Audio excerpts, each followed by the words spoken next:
بسم اللہ الرحمن الرحیم۔ حضرت ابو ہریرہ سے روایت ہے کہ رسول اللہ صلی اللہ علیہ وسلم نے ارشاد فرمایا 5 چیزیں انسان کی فطرت میں سے ہیں۔ ایک دوسری حدیث میں آتا ہے کہ 10 چیزیں فطرت میں سے ہیں۔ فطرت کسے کہتے ہیں؟ فطرت کی تعریف بعض علماء نے اور بھی کی ہے، لیکن ایک تعریف مولانا یوسف لدھیانی شہید نے کی ہے۔ فطرت سے مراد وہ سنت ہے جس پر اول سے لے کر آخر تک تمام انبیاء کرام نے عمل کیا ہے، یعنی سیدنا آدم علیہ السلام سے لے کر نبی آخر الزمان صلی اللہ علیہ وسلم تک جس سنت پر عمل کرتے ہوئے آئے ہیں اسے فطرت کہا جاتا ہے۔ تمام انبیاء کرام متفقہ سنت پر عمل کرتے آئے ہیں، حقیقت میں اسے ہی انسانی فطرت کہا جاتا ہے۔ تو 5 چیزوں میں سے سب سے پہلی چیز فرمایا کہ مونچھوں کا تراشنا، مونچھیں کاٹنا، یہ بھی فطرت میں سے ہے۔ مونچھیں کاٹنے کے 2 طریقے بتلائے گئے ہیں۔ پہلا طریقہ یہ ہے کہ بالکل صاف کر دیے جائیں، اور دوسرا طریقہ یہ ہے کہ کم از کم ہونٹوں کا اوپر والا حصہ نظر آنا چاہیے۔ امام مالک رحمہ اللہ کے نزدیک یہ دوسرا طریقہ بہتر ہے، جبکہ امام اعظم ابو حنیفہ فرماتے ہیں کہ سب سے بہتر طریقہ یہ ہے کہ اس کو بالکل صاف کر دیا جائے۔ اسی طرح دوسری چیز جو ہے وہ ہے ناخن کاٹنا۔ ناخن انسان کے جسم کے بڑھتے رہتے ہیں، تو فرمایا کہ ان کو کاٹنا چاہیے۔ اب ناخن کب کاٹے جائیں؟ تو فرمایا کہ بہتر طریقہ تو یہ ہے کہ ہفتہ وار، ہفتے میں 1 مرتبہ کاٹنے چاہیے۔ اگر ہفتے میں نہ کاٹ سکے تو 10 دن میں، 15 دن، 20 دن، زیادہ زیادہ حد اس کی بتلائی 40 دن۔ 40 دن کے بعد جو ہے انسان گناہگار ہوتا ہے۔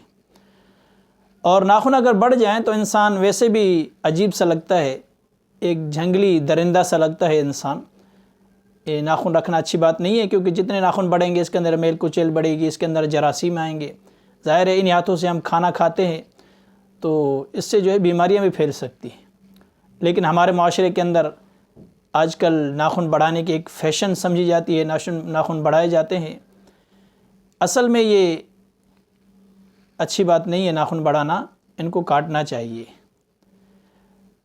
اور ناخن کاٹنے کے طریقے بھی حدیث کے اندر آتے ہیں کہ ناخن کس طرح کاٹے جائیں۔ تو فرمایا کہ ہاتھوں کو یوں سیدھا کر کے جس طرح ہم دعا مانگتے ہیں، اگر ہم یہ ہاتھ سیدھا کریں گے تو شہادت کی انگلی سے شروع کریں گے، چھوٹی انگلی پہ آئیں گے، پھر الٹے ہاتھ کی چھوٹی انگلی شروع ہو جائے گی، چلتے چلتے یہاں تک کہ انگوٹھا، پھر آخر میں سیدھے ہاتھ کے انگوٹھے پہ آ کر ختم کریں گے۔ تو سیدھے ہاتھ کی شہادت کی انگلی سے شروع کیا اور سیدھے ہاتھ کے انگوٹھے پہ آ کر جو ہے ناخن ہم نے کاٹنے ختم کر دیے۔ یہ مستحب طریقہ بتلایا گیا ہے۔ ناخن کاٹنے کے بعد فرمایا کہ اس کو کہیں کچرے میں، گندگی میں اور راستے میں نہیں پھینکنا چاہیے۔ اس کو کہیں ایسی جگہ پہ جہاں پہ انسان کم از کم پاؤں کے نیچے نہ آئے، کچرے وغیرہ میں نہیں پھینکنے چاہیے، کیونکہ احترام یہی انسان کے جسم کا جز کا کہ اس کو کہیں ایسی جگہ پہ رکھنا چاہیے جہاں پر کم از کم جو ہے کوئی گندگی نہ ہو۔ اسی طرح تیسری چیز فرمایا کہ زیر ناف بال کاٹنا۔ اس کی بھی حد وہی ہے کہ ہفتہ وار کاٹے جائیں، اس سے نہیں تو 10-15 دن، کم از کم جو ہے 40 دن۔ 40 دن کے بعد انسان گناہگار ہوتا ہے۔ اسی طرح فطرت کی چوتھی چیز ہے وہ بغل کے بال کا کاٹنا۔ ان کو بھی صاف کرنا چاہیے۔ حدیث کے اندر آتا ہے ان کو اکھاڑنا چاہیے، لیکن جس کو مشکل ہو رہی ہو تو کسی بھی طرح سے اس کو صاف کیا جا سکتا ہے۔ 5ویں چیز ہے مسواک کرنا، منہ کو صاف ستھرا رکھنا۔ منہ کے صفائی کے بہت سارے طریقہ کار ہیں، جیسے کہ آج کل ٹوتھ پیسٹ وغیرہ ہے یا اور کوئی طریقہ کار ہے جس سے منہ صاف کیا جا سکتا ہے، لیکن اصل سنت جو ہے وہ ہے مسواک، یعنی کہ وہ لکڑی استعمال کرنی پڑے گی۔ لکڑی استعمال کریں گے تو سنت کا ثواب ملے گا۔ مسواک تو ویسے ہر وضو کے ساتھ کرنا چاہیے۔ اسی طرح آپ علیہ الصلوۃ والسلام رات کو سوتے وقت بھی مسواک فرمایا کرتے تھے، تو ہر وضو کے ساتھ بھی سنت ہے، اور رات کو سونے سے پہلے مسواک کرنا یہ بھی آپ علیہ الصلوۃ والسلام کی سنت ہے۔ دیکھو ہر سنت کے اندر خیر اور برکت بہت زیادہ پائی جاتی ہے۔ مسواک کے فوائد تو احادیث کے اندر بہت زیادہ ہیں، یہاں تک فرمایا کہ 70 فوائد مسواک کے، ان میں سے سب سے جو اعلیٰ فائدہ ہے وہ یہ ہے کہ مرتے وقت انسان کو کلمہ نصیب ہوگا۔ کلمہ نصیب ہونے کا مطلب یہ ہے کہ تمہارا خاتمہ ایمان پر ہو گیا۔